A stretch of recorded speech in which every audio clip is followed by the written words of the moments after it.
start with identity because there are certain parts which you will probably find today that we have already covered in yesterday's lecture, and I'll be just reiterating them. For example, you have heard of these two names, Basnet and Lefebvre, Susan Basnet and Lefebvre. So the cultural turn in translation studies actually started with them. Okay, when we come to cultural memories, it came much later, but cultural turn in translation studies, it started with them, and they had began with the identity question. Okay, that from what position we are looking into a text or a literature. And if you have heard of these names also, Theo Hermans and Ivan Zohar, the manipulation school and the polysystem school, right? Both of them basically have this idea of how power, ideology, institution and manipulation, these four, can systematically govern the reception, acceptance or rejection of any literary text. Something that we had actually addressed yesterday, that who had asked me from there, that how can we actually assert a text back into the system, or how we can make a text visible, or otherwise vice versa, how we can actually make a text invisible, and the entire system that actually operates towards it. Sometimes earlier it used to be the commission translations, the commissioned literature, the commissioned texts. Then there will be what do you call, the sponsoring, right? A particular ruler or a government system who is going to sponsor a certain type of text that will be produced and circulated. In all probability, those literature or those types of texts are going to assume the central position, and the rest of the text will be in the peripheries. Right, and then polysystem theory also comes up with this thing that there is a center and there is a periphery. In the periphery, translation used to be the translated text used to be always in the periphery. Okay. However, the question of identity is never static. That we also know. It is given. It is never static. It is always in a flux, and you know that someone who is in the periphery today can also be in the center some other time. That is the temporal shift that we can find, and also there is a spatial shift. What is the spatial shift? That one who is in the periphery here might be in the center somewhere else. Okay? Like for example, if you take Kannada as an example, probably in the pan-Indian context it is in the periphery, but in the Karnataka context it is in the center. And there who gets into the periphery, some other language like Tulu. Any Tulu speaker here? Anyone who speaks Tulu? Okay. That goes into the periphery again, right? So this is understood given we have dealt with them. Shall I move? Do you need more help with this slide? No. Okay. There are some basic questions that actually we ask when we are reading a cultural text, and by cultural text I mean not just the texts that you read in the form of books or in the form of say any audiovisual content, but when you look into the entire culture as a text, and that also happens to be one of my specialization, where I prefer to look into communities as text. Okay. For example, my specialization is in Rajabangshi literature and Rajabangshi community, where I have tried to see how an entire community and whatever they do, okay, starting from their daily behavior to their rituals, to their songs, to their dances, to their spaces of worship, the kind of households that they live in, all of this can actually be seen as a text. Why I call it a text? Because what are the basic qualities of a text? What are the basic qualities? This is a question to you. Information. Huh? There needn't be any basic qualities of a text as such, because text doesn't have any such attributes if you take things by the most structuralist terms. Yes, but there is something that, we tend to refer to a text when there comes a readability. Okay. Yeah. So that is what I was trying to imply, that when you can read something or you tend to interpret something, that is the quality that, whether it is in the form of writing or in the form of interpretation, how you are looking into it and understanding it, that is the quality that makes something a text. Now a text might be there with you all the time and you might not recognize it because you are not reading it. Okay, but once you attribute the quality or the activity of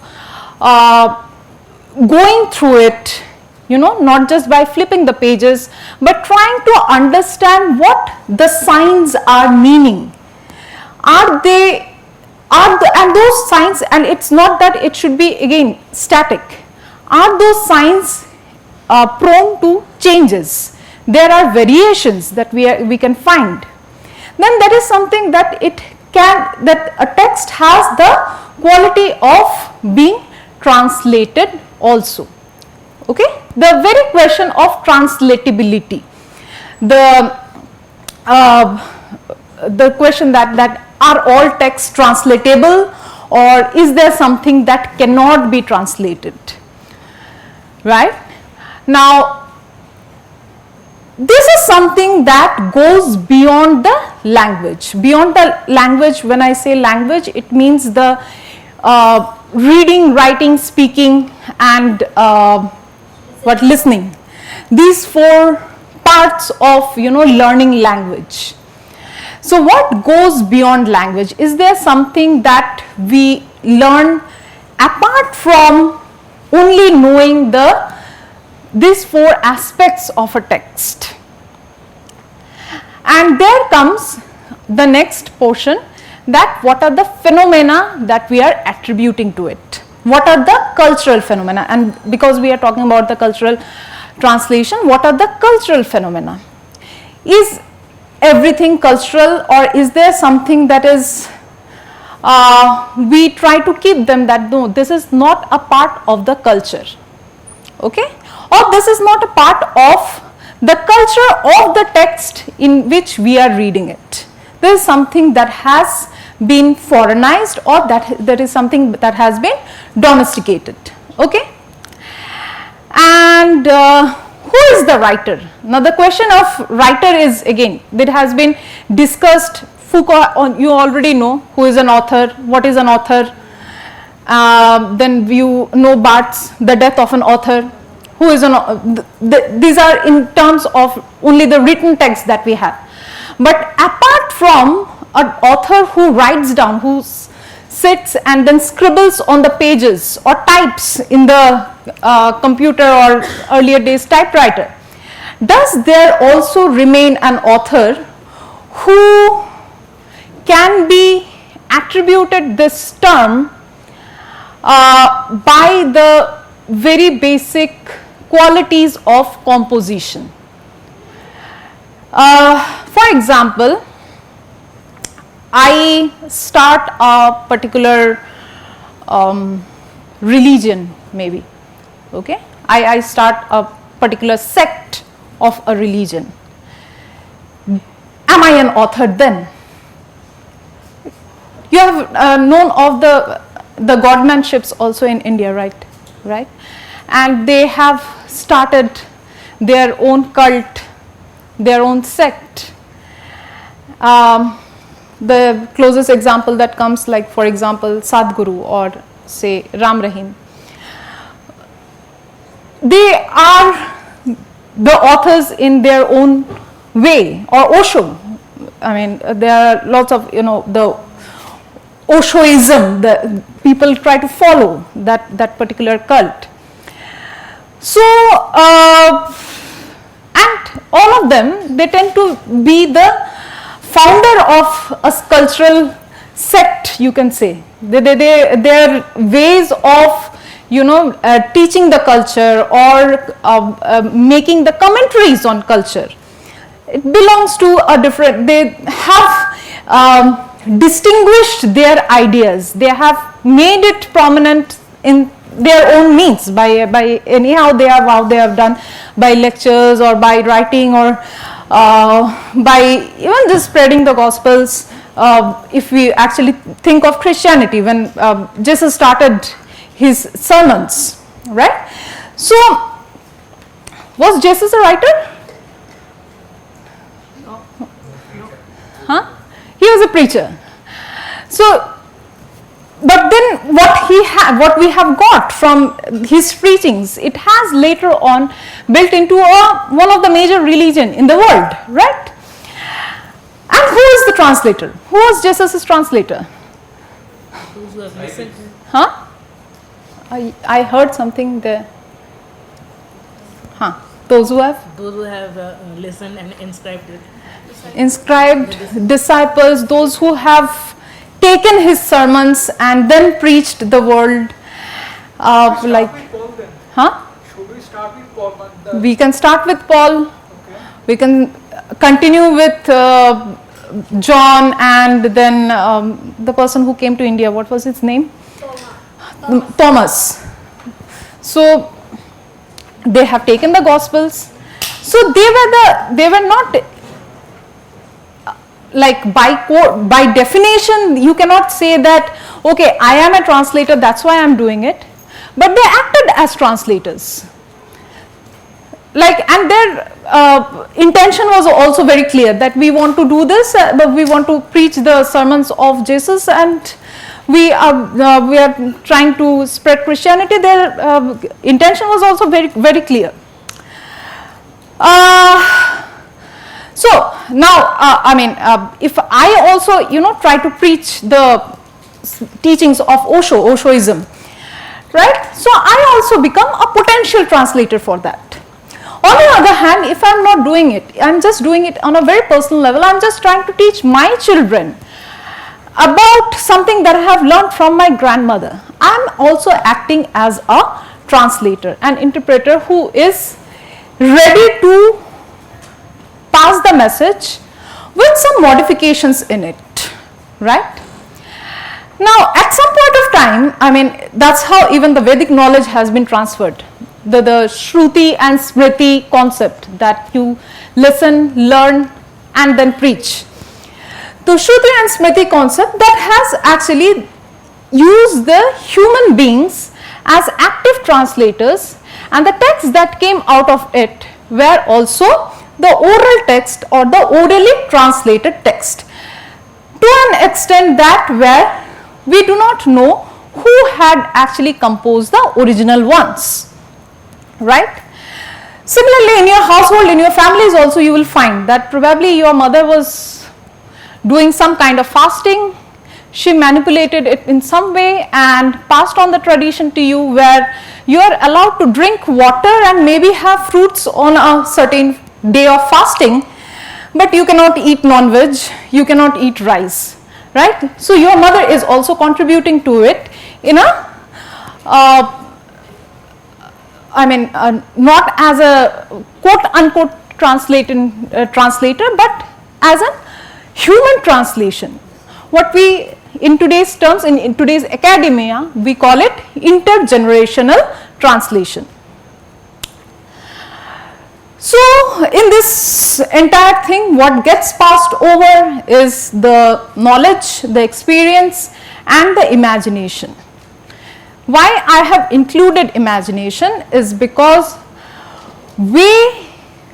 people used to imagine in the past is not the same way you are going to imagine, and definitely your children are going to imagine in a very different way.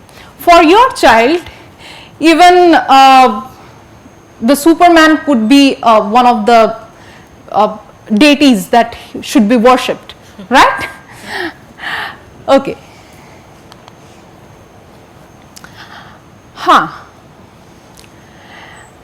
I am going to come back to this slide little later, because the first thing that how we visualize a person's identity. Before that, I want you to address this question: do you know me the way I know you? This is one of the important questions, because we carry multiple identities at a time. And is it possible to translate all the identities? You have read the text that I have sent you in the last session, the 2 short stories, at least one of them. Stench of kerosene. Stench of kerosene? Okay. Is there in our syllabus? Stench of kerosene, I mean, if you can actually read the last 2 pages now, it would be really good, because I was thinking that you have already done the last 2 pages. Okay. The second last page, actually I want you to focus on this conversation between Manak and his mother, where she says, "Why do you croak like an old woman?" asked his mother severely, "Be a man." And Manak wanted to retort, "You are a woman, why don't you cry like one for a change?" But he remained silent. What is happening in these 2 lines? Gender expectations. Gender expectations.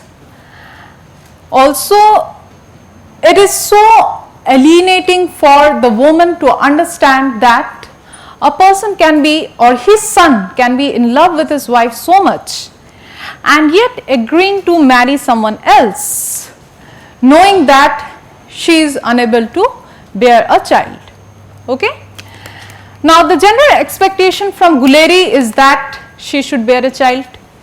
Gender expectations from Manak is that he should act like a man. And what is this acting like a man here? That you behave in a more patriarchal way. Of course, he has behaved in a patriarchal way, but in a more patriarchal way, when I am using the comparative term more.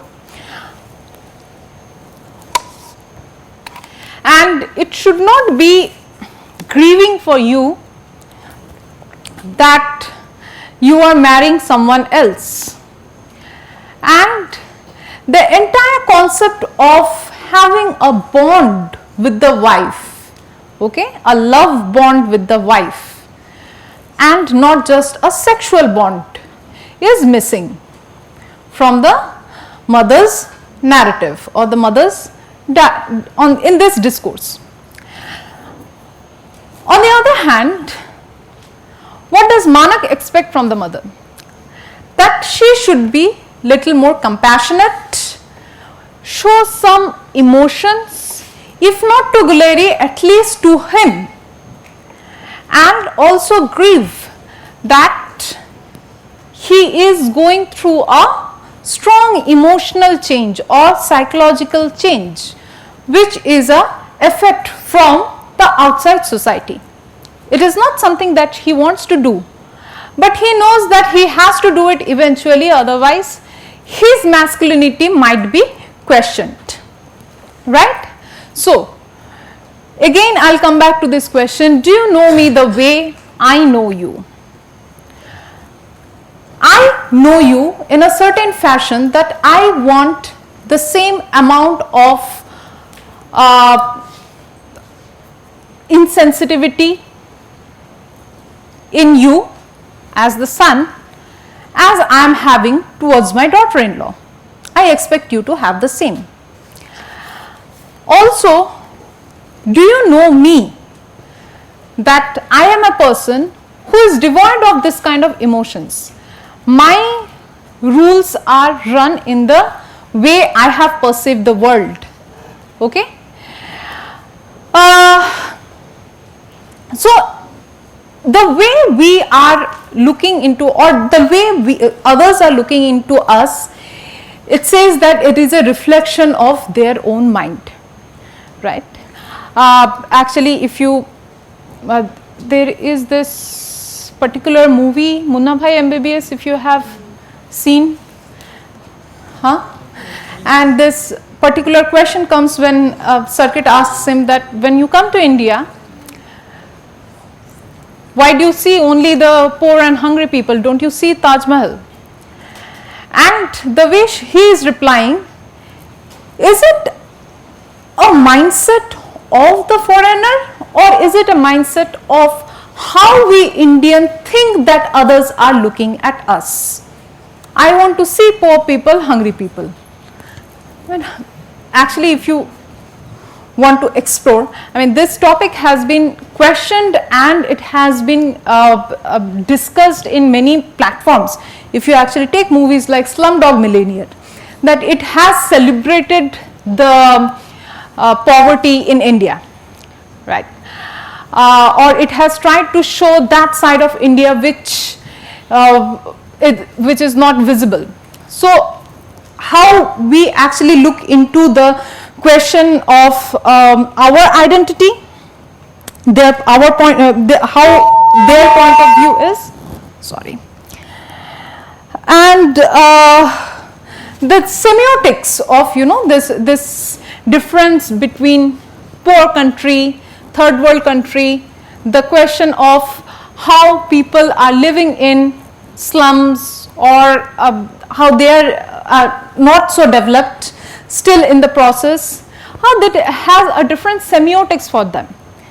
For us, it might be a point of celebration also that we are struggling and we are still trying to develop. It might not be the same for them. It might be a position of looking down upon a community. So, what does a translator do at such point of time? One is that knowing the source culture and the target culture. Source culture, there exists a question of poverty, or there exists a question of unemployment. Target culture,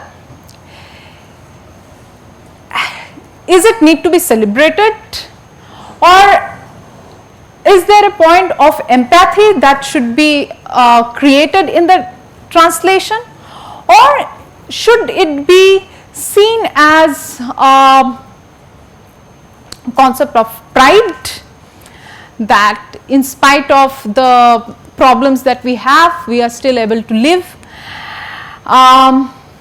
Also, the translator's politics, which portion that he wants to highlight, and where is he positing his or her own identity, his subjective reading of the community as text.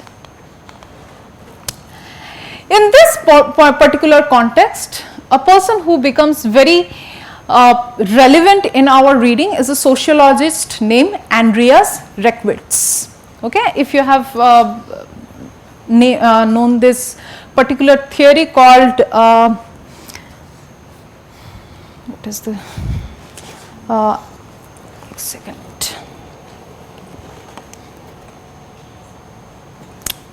practice theory. Have you heard of this theory, practice theory? Anyone? So, cultural translation borrows a lot from the practice theory, where Andreas Reckwitz actually comes off.